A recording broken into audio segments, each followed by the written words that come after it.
To enjoy Chrome Windows 11 style menus, you should first update your browser to the 96 version or later. After that, you need to enable Windows 11 style menu in Chrome.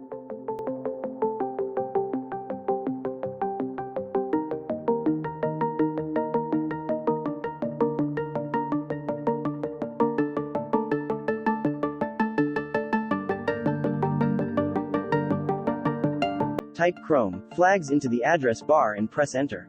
Type Windows 11 style menus into the search bar. Click on the down arrow to expand the drop-down menu. Select Enabled. If you're using Windows 10, select Enabled all Windows versions. Click on the Relaunch button in the lower right corner.